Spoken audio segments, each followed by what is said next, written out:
Загадувањето на воздухот е еден од најсериозните еколошки и здравствени проблеми со кои што се соочуваме години наназад. Директно влијае на јавното здравје, на животната средина и на општествениот развој. Континуираното присуство на штетни честички и гасови во воздухот, особено во урбаните средини, наметнува потреба од системски пристап, од институционална одговорност и од зголемена јавна свест. Околу главните извори на загадувањето, последиците по здравјето на населението, како и мерките и можните решенија за подобрување на квалитетот на воздухот, разговараме со професорот Трајче Стафилов од Универзитетот Свети Кирил и Методи. Професоре, добар ден и добре дојдовте во студио 10. Добар ден, благодарам за поканата.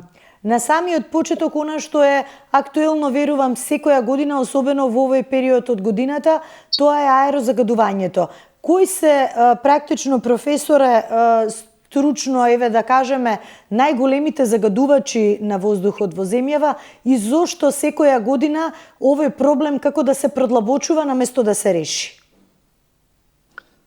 Постојат голем број на студии и истражувања и во принцип знаеме кои се најголемите извори на загадување. Тие се повторуваат секоја година заради отсуство на поинтензивни мерки за спречување на нивната емисија. Утврдено е дека најголем удел има горењето на различен вид на материјали за загревање. Пред се дрва, јаглен, мазут и други, дури недозволени огревни средства. Понатаму, утврдено е дека одреден удел има сообраќајот. Знаеме за состојбата со нивото на квалитет на нашите возила, има многу стари возила кои што се надвор од стандарди. И исто така индустријата има свој удел во емисијата на штетни супстанции, секако има и други извори кои што имаат помал обем на емисија, но се присутни. Тука е градежната оператива, тука е комуналниот отпад и други дополнителни извори. Дополнителен проблем кон сето ова представува и климатските услови кои што во зимскиот период се многу изразени во Скопската котлина и во котлините во другите градови во Македонија, каде што се доаѓа до појава на температурна инверзија, повисоки температури на горните слоеви, пониски на долните слоеви, поради што отсуствува вертикална дистрибуција на воздухот, односно и на емисиите кои што ги имаме на штетни супстанции. А исто така во тие периоди имаме и отсуство на ветер, минимално движење на воздушните маси хоризонтално, така што практично во тој период имаме емисија во еден константен волумен и константна емисија, така што концентрациите на штетните супстанции се зголемуваат и стануваат многу високи. Така што единствено решение е да ги намалиме емисиите. Веќе климата тешко дека ќе можеме да ја промениме. Емисиите, за да ги намалиме, треба голем број на мерки кои што ни се познати. Сите студии до сега укажуваат на тоа кои се тие мерки, но за жал имаме мал обем од преземени мерки во однос на намалување на емисиите. Професоре, каква е состојбата со квалитетот на воздухот во земјава и зошто во одредени периоди на годината загадувањето достигнува критични нивоа? Токму за тоа изборував пред малку, значи климатските услови придонесуваат, а емисиите не ги намалуваме на штетни субстанции.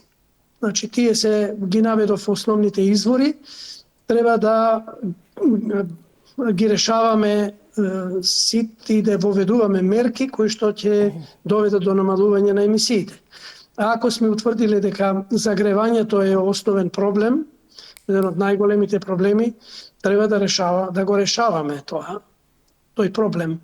Јас само ќе наведам овде една состојба која што имавме до пред 97-8 година, кога топланите за централното парно грејење беа на мазут, се користеше мазут, не беа уште поврзани на газ природен, тогаш концентрациите на некои од токсичните супстанции, како сулфур диоксид, азотни оксиди, во Скопје беа изворедно високи.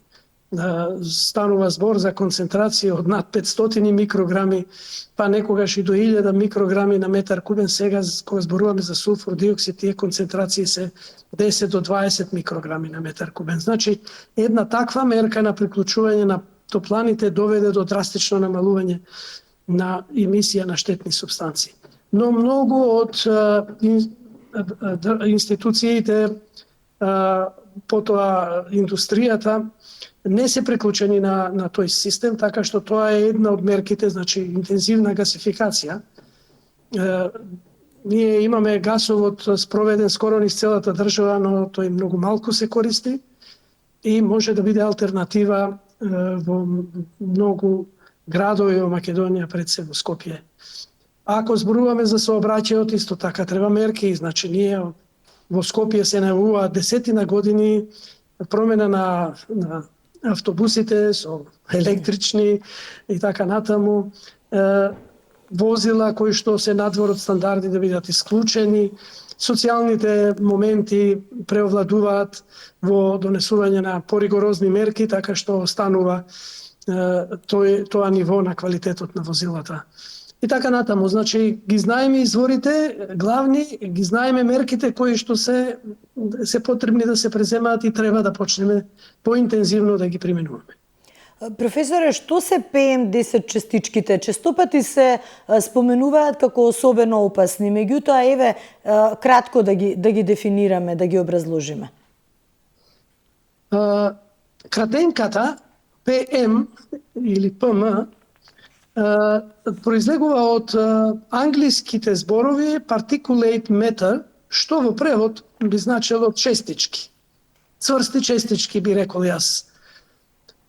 Ако зборуваме за цврсти честички помали од 10, тогаш кратенката е P, на англиски P се изговара PM10. Тоа значи цврсти честички во воздухот присутни помали од 10 микрометри по своите димензии. Кога зборуваме за PM2,5, тоа значи цврсти честички помали од 2,5 микрометри и така натаму. Значи тоа се прашина, цврсти честички, така. Проблемот со цврстите честички во зимскиот период е што тие главно потекнуваат од согорување на различен вид на горива. И тие по својата природа се главно јаглерод.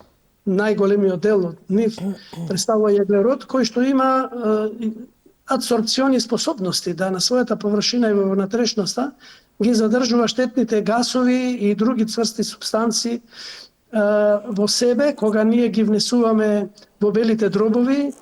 Помалите посебно се задржуваат во белите дробови, во алвеолите и слично, и на тој начин во крвотокот ги пренесуваме претходно адсорбираните штетни субстанции во крвта, каде што делуваат во различни органи многу токсично и го нарушуваат здравјето. Значи, ако станува збор за песок, чиста прашина, тогаш тие не се толку токсични во смисла на токсичност, освен што се штетни како физички честички во белите дробови. Ако ги погледнете картите на концентрации на цврсти честички под 10 микрометри на глобално ниво, ќе видите дека во пустинските држави, каде тие концентрации се многу високи, што значи дека од пустињата таа прашина се пренесува, но овие цврсти честички кои што во зимски период се создаваат од извори кои што ги спомнав, се опасни и заради тоа што во себе адсорбираат токсични субстанции и ги внесуваме во организмот при дишење.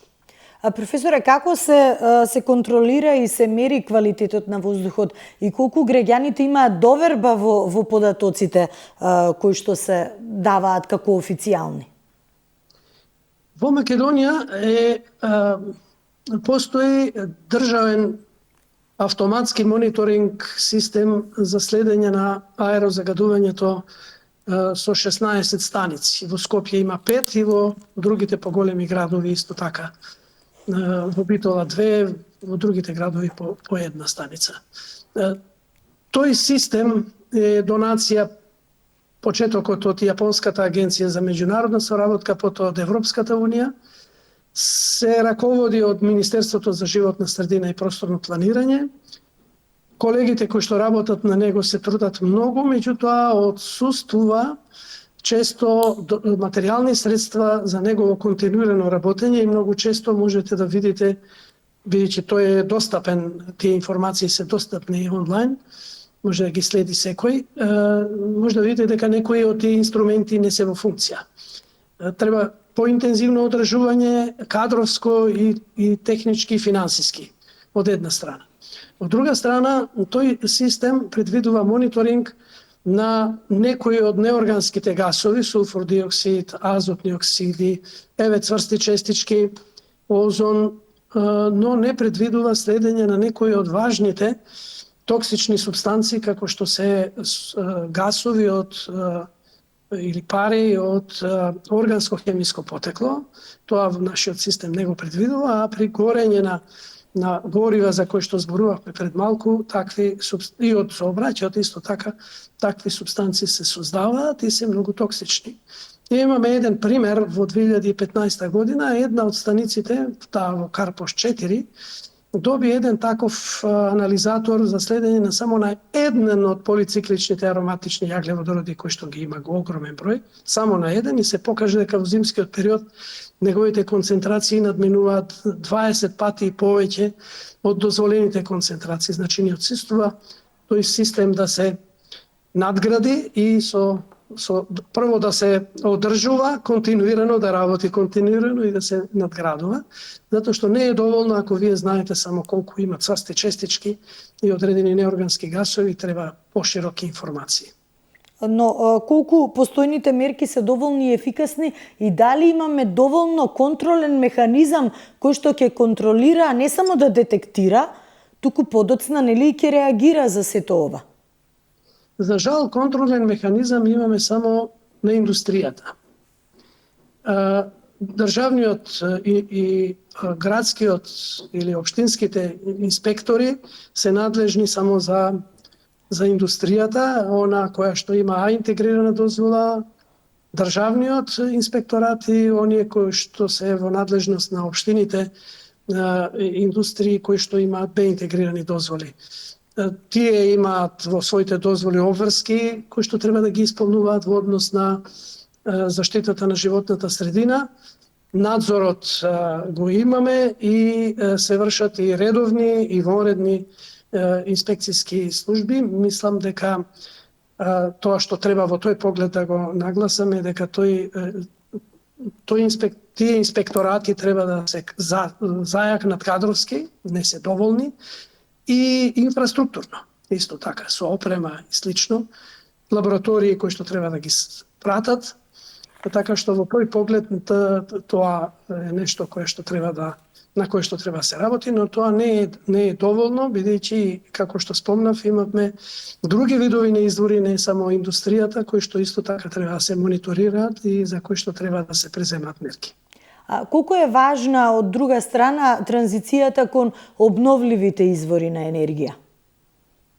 Секако дека тоа помага многу, значително, но тоа се однесува кај нас на производство на електрична енергија од обновливите извори на енергија, што значи дека помалку јаглен се троши во рек Битола, но заради се уште недостаток на производство на електрична енергија, ние го активираме термоелектраната Неготино, ТЕЦ Неготино на мазут, кое што исто така е извор на штетни субстанции во воздухот.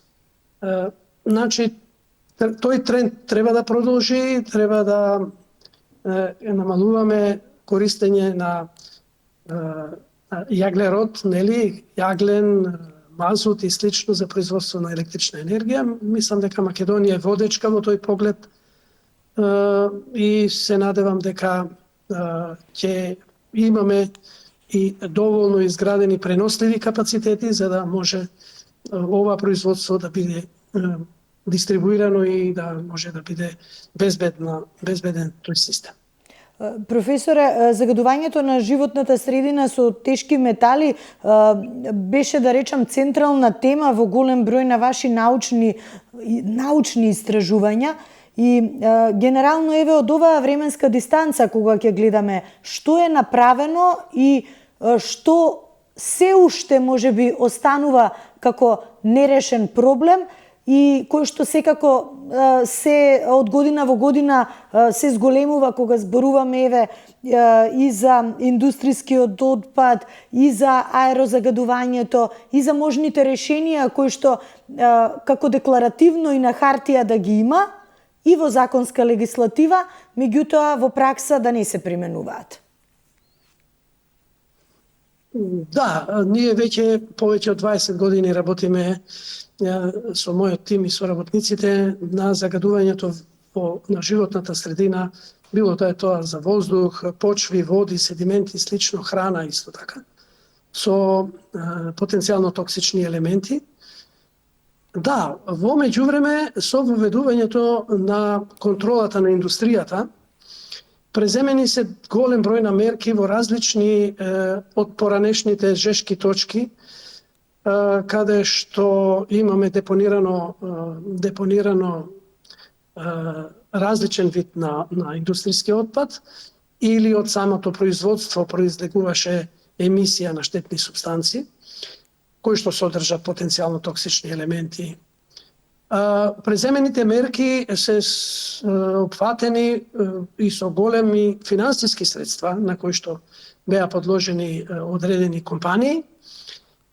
Како што ги спомнав, еколошките дозволи, интегрираните еколошки дозволи и обврските на фирмите беа практично принудени да инвестираат огромни средства и имаме позитивни примери каде што таа емисија на прашина и на гасови со токсични метали е драстично намалена.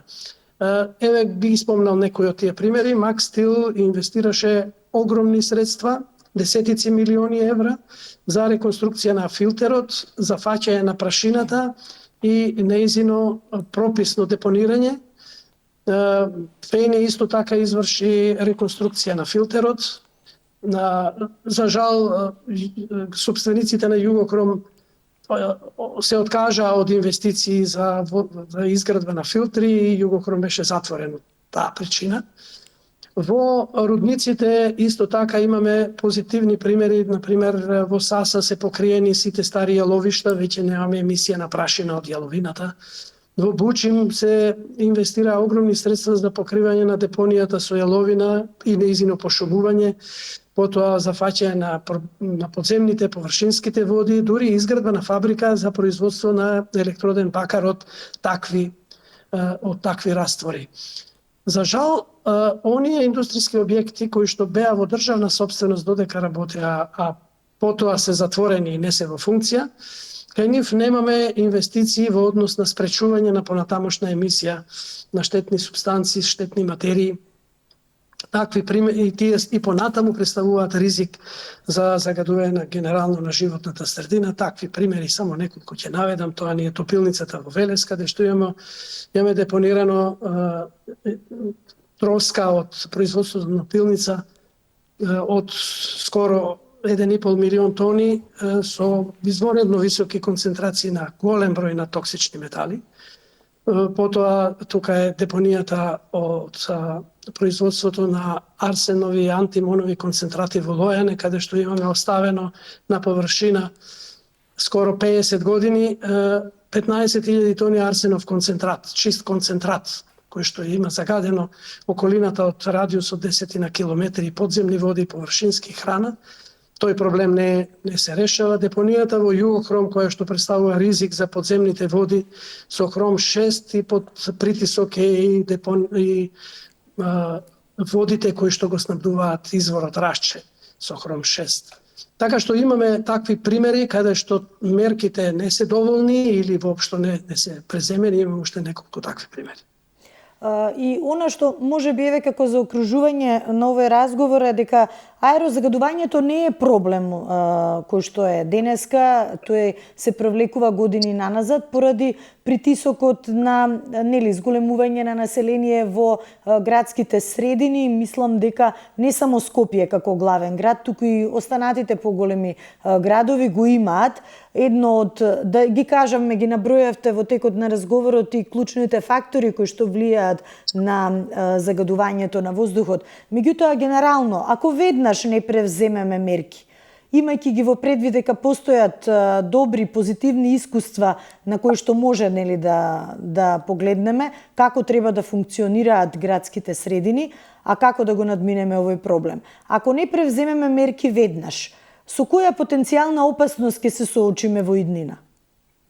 Проблемите ќе останат, ги знаеме изворите, познати се мерките, има голем број на студии кај што тие се предложени, наведени. Треба средства, многу средства, ги знаеме кои се. Значи, постојат студии, постојат експерти на кои што работеле на тие студии, и институции исто така. Треба да се решиме дека ќе ги решаваме проблемите. Ако решиме дека, ако се согласиме дека депонијата во Југохром представува ризик по водоснабдувањето, по квалитетот на водата во Скопје, а имаме предлог решенија и мерки, треба веднаш да се отпочне со решавањето. Треба да се обезбедат средства и да работиме на тоа. Треба неколку години, да, ќе го решиме. Ако констатираме дека изворите на загадување е грејењето, треба да го решаваме. Треба да вложуваме гасификација, други извори, алтернативи и така натаму.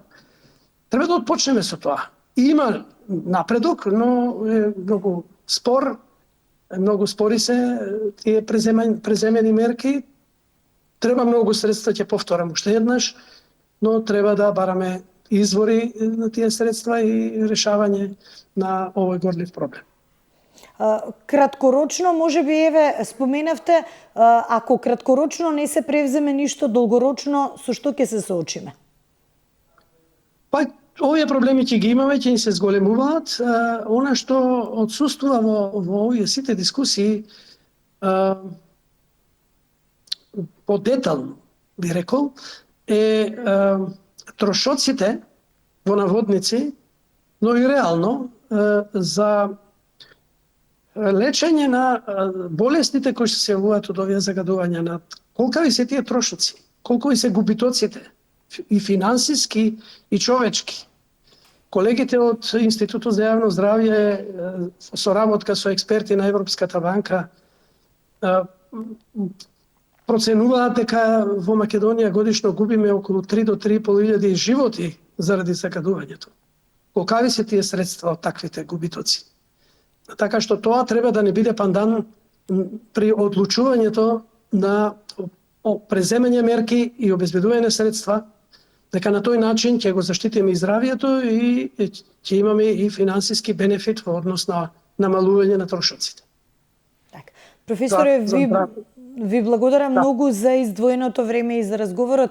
Верувам дека ова ќе биде само уште еден мотив повеќе до сите нас индивидуално, а секако и до надлежните институции, сите да поработиме на овој проблем веднаш, бидејќи последиците, како што рековте, се многу поголеми. Уште еднаш ви благодарам за издвоеното време. Благодарам и на вас за интересот.